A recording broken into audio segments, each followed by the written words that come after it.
मंत्री श्रम एवं सेवा योजना उत्तर प्रदेश सरकार श्री अनिल राजभर जी का भी स्वागत करें।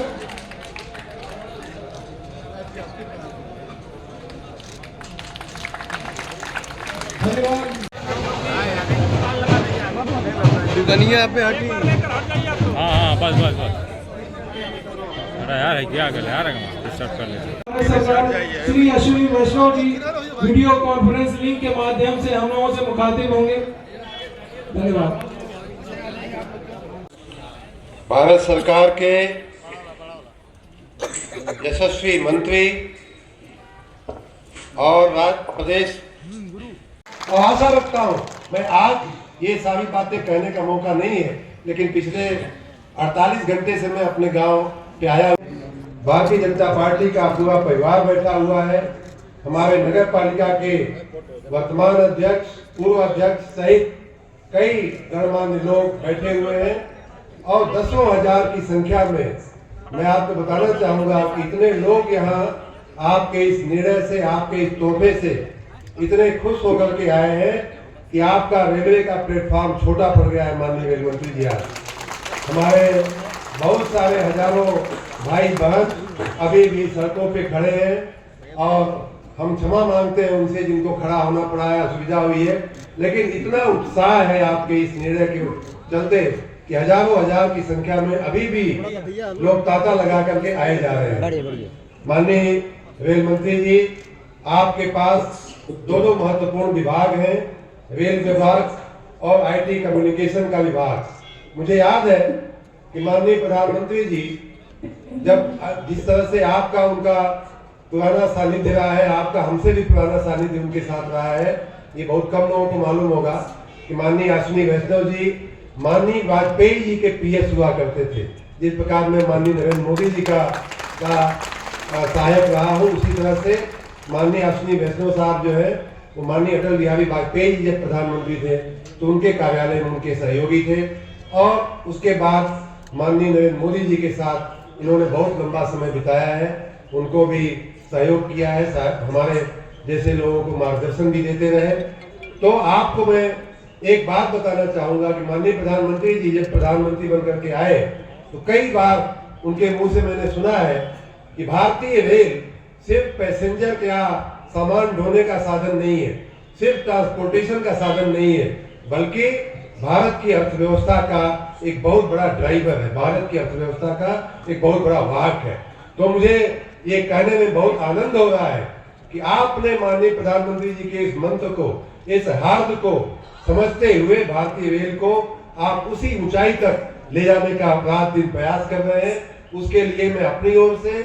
क्षेत्र की जनता की ओर से, प्रदेश की जनता की ओर से और पूरे देश की जनता की ओर से आपको रेल मंत्री के रूप में बहुत बहुत बधाई देना चाहूंगा। उसी प्रकार भारत की अर्थव्यवस्था में एक दूसरा विभाग जो बहुत बड़ी भूमिका निभा रहा है वो है आईटी और कम्युनिकेशन। आजकल आधुनिक युग में, आईटी के युग में, आईटी के बिना जो है अर्थव्यवस्था की प्रगति होने वाली नहीं है। उसमें भी आप उतनी ही मुस्तैदी से, चाहे 5G का क्रियान्वयन हो, चाहे 6G का प्रयोग हो, ये सारी बातों पे आपका ध्यान रहते हुए आप उसको भी आगे बढ़ा रहे हैं। रेलवे की तो हम क्या बात करें, रेलवे के तो हम प्रत्यक्ष लाभार्थी आज हम बन रहे हैं। आपने जो रेलवे की सेवा किया है वो उसका बखान कर पाना मुश्किल है। यहाँ लोगों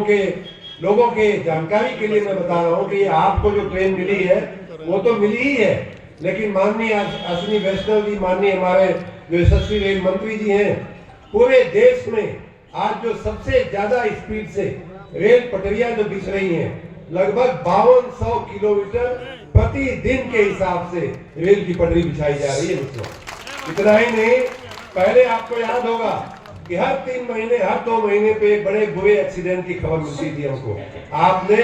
माननीय अश्विनी वैष्णव जी के जमाने में, शायद आपको याद नहीं होगा कि पिछला एक्सीडेंट कब हुआ था, इतना कम हो गया है एक्सीडेंट होना।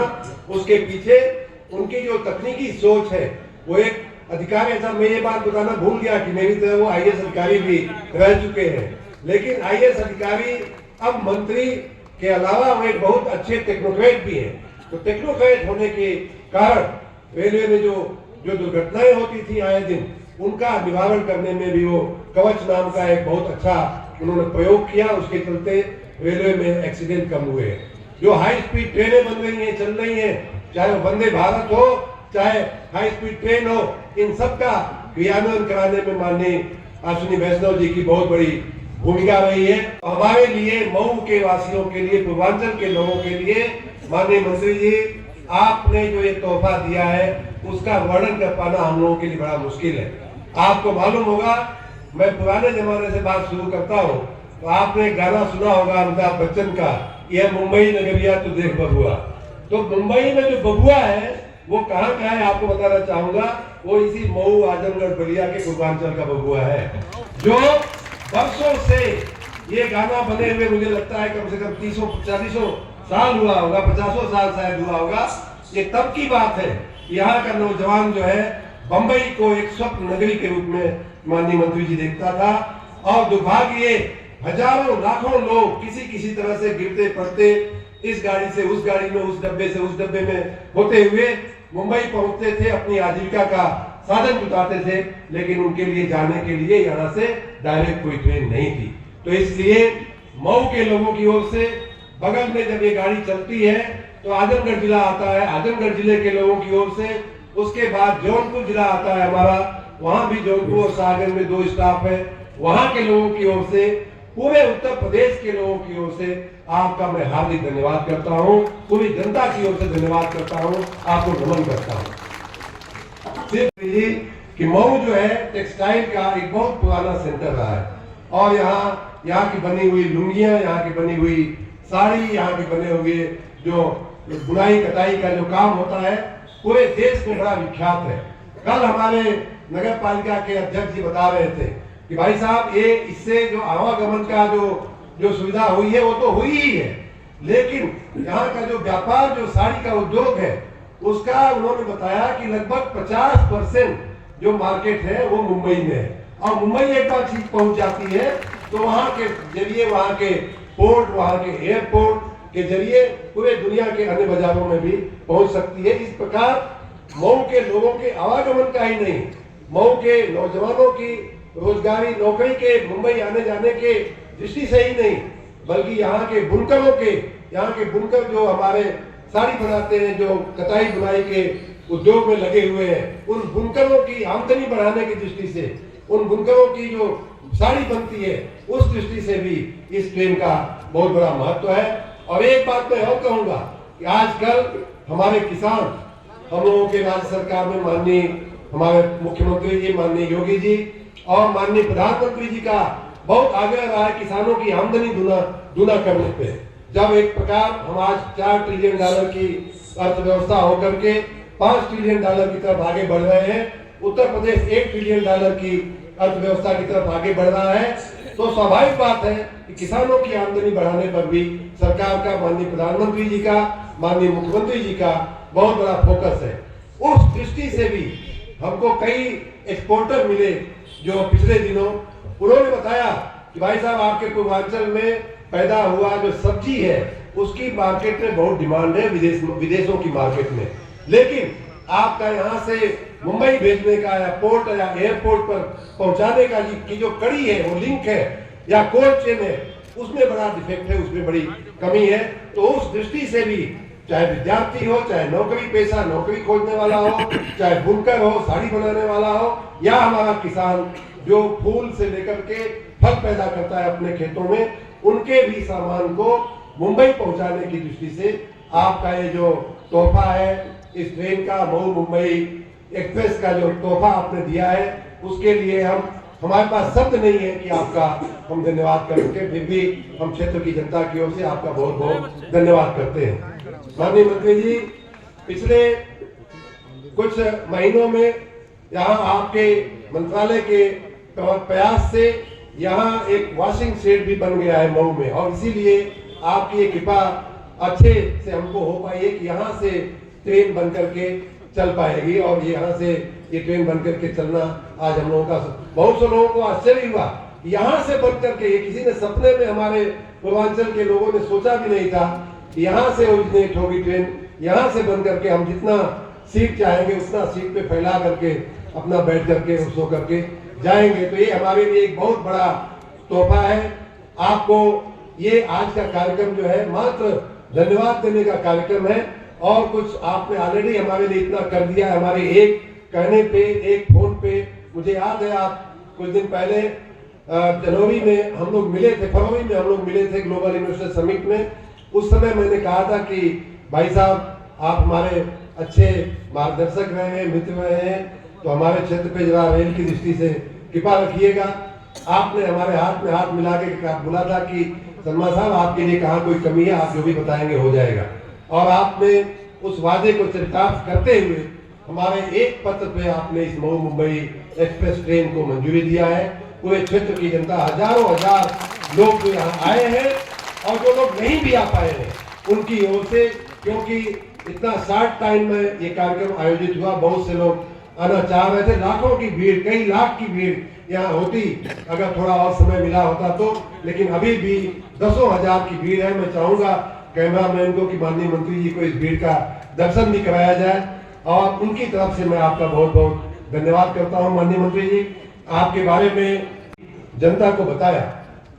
कि हमारे माननीय अश्विनी वैष्णव साहब हर तरह का अनुभव, मैंने जैसा बताया कि IAS अधिकारी के रूप में इन्होंने कार्य किया, इस देश के इतने बड़े नेता माननीय अटल बिहारी वाजपेयी जी प्रधानमंत्री काल में उनके PS के रूप में बहुत इन्होंने भूमिका निभाई। माननीय नरेंद्र मोदी जी के साथ हमसे भी पहले से इनका नाता है, उस रूप में भी इनकी भूमिका रही है, जब मुख्यमंत्री थे तब भी, प्रधानमंत्री थे तब भी, और अब देश के यशस्वी रेल मंत्री और कम्युनिकेशन और IT मंत्री के रूप में इनकी बहुत बड़ी भूमिका हमारे देश को 21वीं सदी का देश बनाने में आपकी माननीय वैष्णव जी की बहुत बड़ी भूमिका है। उनके लिए मैं चाहूंगा कि अपने हजारों यहाँ उपस्थित भाइयों बहनों की ओर से एक जोरदार ताली हमारे माननीय रेल मंत्री जी के लिए हो जाए। आप सबकी तरफ लोगों ने तरह तरह के सुझाव रेल को लेकर के दिया है, लेकिन आज का मौका नहीं है आपका समय लेने का। मैं आज खाली आपको धन्यवाद करके अपनी बात पूरी करता हूं, और मैं आशा रखता हूं कि आपके नेतृत्व में न सिर्फ रेलवे का यशस्वी विकास होगा, न सिर्फ रेलवे जो है हमारी भारत की अर्थव्यवस्था को एक उच्च कक्षा की $10 ट्रिलियन की इकोनॉमी बनाने में रेलवे अपनी भूमिका निभाएगा, बल्कि आपके आशीर्वाद से, आपके ही नेतृत्व में, आपके ही रेल मंत्री रहते हुए हमारे पूर्वांचल का भी कनेक्टिविटी की दृष्टि से बहुत भला होगा। इन्हीं शब्दों के साथ मैं एक बार फिर से आपका धन्यवाद करते हुए, अपनी जनता की ओर से कोटि कोटि धन्यवाद करते हुए, आपका माननीय प्रधानमंत्री जी का धन्यवाद करते हुए मैं अपनी बात पूरी करता हूँ। बहुत बहुत धन्यवाद, बहुत बहुत धन्यवाद। कटिबद्ध है, ये संकल्प लिया हुआ है भारतीय रेल ने, और अब जिनके मार्गदर्शन में भारतीय रेल नित्य नए कीर्तिमान रच रही है, मैं माननीय शर्मा साहब, आपने जिस इन शब्दों में वर्णन किया मैं उसके लायक नहीं हूँ। आप हमेशा मेरे प्रति जनरस है, हमेशा आपने एक स्नेह वाला रिलेशन रहा, आपने हमेशा स्नेह दिया है, आप मुझसे बड़े हैं, मेरे बड़े भाई हैं, तो मैं आपको बहुत बहुत सम्मान करता हूँ। और जितने भी उपस्थित साथी हैं उन सबको मैं एक बात बताना चाहता हूँ कि जितना गंभीरता से और जितनी गहराई से माननीय मंत्री श्री शर्मा जी किसी भी विषय को समझते हैं, उसको काम करते हैं, उस विषय को आगे लेके जा रहे हैं, वैसे बहुत कम व्यक्ति देखने को मिले इस लंबी उम्र में। तो मैं माननीय देखिए शर्मा जी का बहुत बहुत अभिनंदन करना चाहूँगा, और जिस भावना के साथ की सेवा करने में लगे उस भावना को भी नमन करना चाहता हूँ। आपने एक बहुत बड़े पौधे और पद को छोड़कर जन सेवा का जो ये संकल्प धारण किया है, ये संकल्प अभिनंदनीय। उपस्थित सभी गणमान्य मान्यवर अतिथिगण, आप सबको भी मैं नमस्कार करना चाहता हूँ। मऊ की ये पवित्र भूमि है, अभी हाल ही में आप सबने छठ पर्व मनाया, जानता हूँ कि 2 दिन 3 दिन ऊपर हो चुके हैं, फिर भी एक बार फिर आपको मैं छठ मैया का आशीर्वाद मिले, दीपावली का अभिनंदन आपके सामने कर सकते हैं। तो जैसा माननीय शर्मा जी ने कहा, माननीय प्रधानमंत्री श्री नरेंद्र मोदी जी रेलवे को भारत के विकास की सबसे बड़ी कड़ी बात, माननीय प्रधानमंत्री श्री नरेंद्र मोदी जी का मानना है, उन्होंने कई बार भाषण में भी कहा है और मीटिंग्स में कहा है देश को अगर बदलना है तो पहले रेलवे को ट्रांसफॉर्म करना, और रेलवे अगर ट्रांसफॉर्म होती है, रेलवे में परिवर्तन आता है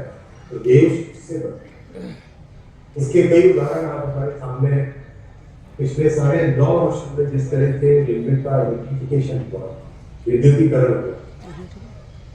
जो 7 वर्षों में काम नहीं, आप इमेजिन कीजिए 7 वर्षों में 20,000 किलोमीटर और 9.5 वर्षों में 40,000। रेलवे का उत्तर प्रदेश में इन्वेस्टमेंट आप सुनोगे आश्चर्यचकित रहोगे, इतनी बड़ी संख्या में इन्वेस्टमेंट बढ़ा है रेलवे उत्तर प्रदेश में। 98,000 करोड़ रुपीस, करीब 1 लाख करोड़ का इन्वेस्टमेंट उत्तर प्रदेश में रेलवे का होगा। पूरी तरीके से रेलवे को ट्रांसफॉर्म करने का संकल्प मोदी जी ने लिया है। 156 स्टेशनों को वर्ल्ड क्लास बनाने का काम करा। आप सबने देखा अभी हाल ही में भारत के प्रधानमंत्री जी ने, मोदी जी ने 508 स्टेशनों का एक साथ भूमि पूजन किया था, तो उसमें से अधिकतर स्टेशन, बड़ी संख्या में स्टेशन उत्तर प्रदेश के। और सबसे अच्छी खुशी की बात यह है कि मऊ जंक्शन भी वर्ल्ड क्लास स्टेशन बनाने की ये संकल्प है। डिजाइन हमारी बन गया होगा। जितने यहाँ पे नौजवान बैठे हैं, मैं सभी नौजवानों से एक रिक्वेस्ट करूंगा, एक रिक्वेस्ट कर सकता हूँ आपके पास? क्या एक रिक्वेस्ट आपसे रख सकता हूँ? बिल्कुल बिल्कुल। तो साथियों, मेरा एक रिक्वेस्ट मानना, जो डिजाइन बनी है वो डिजाइन मैं डीआरएम साहब को बोलूंगा शर्मा साहब के माध्यम से आपके पास पहुंचाए, और उस डिजाइन में जो भी संपादन को, जो भी सुविधा, जो भी इम्प्रूवमेंट करना हो, वो आप माननीय शर्मा जी के माध्यम से हमारे पास पहुंचाए। किस तरह से मोदी जी का विजन है 40 वर्षों का, 50 वर्षों का आगे सोच के रेलवे स्टेशन की तैयारी करनी है, रेलवे स्टेशन बनाने में, उसमें आपके सहयोग का मैं एक आपसे रिक्वेस्ट करता हूँ, सभी नौजवान साथियों से विशेष, और जितने भी प्रबंधक हैं, जितने भी एसोसिएशंस हैं, उन सब से भी, जितने भी समाज सेवी संगठन हैं, उन सब से निवेदन करता हूँ कि आपका स्टेशन है, आपका जंक्शन है, आपकी बिल्डिंग है, आप भी इसकी ओनरशिप लीजिए और आप भी इसको सुधारने का, आप इसके इम्प्रूवमेंट के लिए सजेशंस। साथियों, मुझे बहुत ही खुशी है कि मऊ के जो प्रोडक्ट्स, खासकर हैंडलूम का प्रोडक्ट, लोकल सिल्क की साड़ी, मऊ के विश्व प्रसिद्ध बुनकर बंधु जो बुनते हैं, आज उसको दुनिया तक पहुंचाने का एक और माध्यम मिला। आप सबने मऊ जंक्शन पे देखा होगा, 1 station 1 product, OSOP, 1 station 1 product, जो मोदी जी का बहुत बड़ा ड्रीम है कि हमारे देश के हर विश्वकर्मा, हमारे देश के हर बुनकर, हमारे देश के हर ऐसे व्यक्ति को जो अपने कला के माध्यम से एक अद्भुत प्रोडक्ट बनाता है, उसे दुनिया भर में तस्वीर है। उसी कड़ी में मऊ के स्टेशन पे 1 स्टेशन 1 प्रोडक्ट की स्टॉक में मऊ का हैंडलूम को बेचने की, को मार्केट देने की व्यवस्था होगी। अब मैं एक बार का आपको एक उदाहरण दूं। कल मैं उड़ीसा में था, वहां एकदम दूर दराज का एक आदिवासी अंचल मयूरभंज में सभी घास के से एक अच्छा सा प्रोडक्ट बनता है। तो आप विश्वास करोगे बंधुओं और साथियों, उड़ीसा के मयूरभंज जिले से दाग निर्यात केंद्र के कारण जो आदिवासी परिवार सेवई घास का सामान बनाते हैं, वो आज अमेरिका के न्यूयॉर्क में एक्सपोर्ट कर पा रहे हैं वेरी फास्ट गुड प्रोडक्ट। तो ये सुविधा लोगों को भी मिलनी चाहिए कि नहीं मिलनी चाहिए? क्या साथियों बताओ? देखिए आपकी आवाज देनी चाहिए। ये बात तो आपके यहाँ पे बहुत जल्दी डाक निर्यात केंद्र खोला जाएगा और मैं माननीय श्री A.K. शर्मा जी से मेरे अध्यक्ष से बड़े साहब से निवेदन करूंगा आप जल्दी ही जगह तय करें, समय तय करें, बहुत जल्दी यहाँ डाक निर्यात केंद्र खोलेंगे जिससे मऊ के बनाए हुए हैंडलूम प्रोडक्ट्स को दुनिया भर में पहुंचाया जा सके। एकदम आसान डाक निर्यात केंद्र का साथियों ऐसा प्रभाव है, आप विश्वास नहीं करोगे। मैंने अभी असम के एकदम दूर दराज इंडिया में जाकर पर लोगों से पूछा है कुछ समय है, कोई कस्टम्स का झमेला नहीं, कोई फॉरेन एक्सचेंज की समस्या नहीं, कोई फॉर्म के भरने की तकलीफ नहीं। आसानी से डाकघर में गए, आपको अमेरिका भेजना हो, लंदन भेजना हो, जापान भेजना हो, जर्मनी भेजना हो, फ्रांस भेजना हो, कहीं पर भी आप सामान एकदम आसानी से भेज सकते। देखिए साथियों, मोदी जी ने अपने हर काम में जो हमारे साधारण से साधारण परिवार सामान्य मानवी है, हर उस परिवार की चिंता है। तो साथियों, आज एक स्वरूप आपके सामने है, आइए हम सब मिलके इस गाड़ी को शुभारंभ करते हैं, क्योंकि मऊ को, जौनपुर को, दोनों को और पूर्वांचल को बहुत बड़ी नई सेवा, बहुत बहुत ऐतिहासिक क्षण सुखद पल सभी के लिए और आप सभी इस पल के साक्षी है, दिदार है। 22 कोचों में लेके रवाना होते हैं।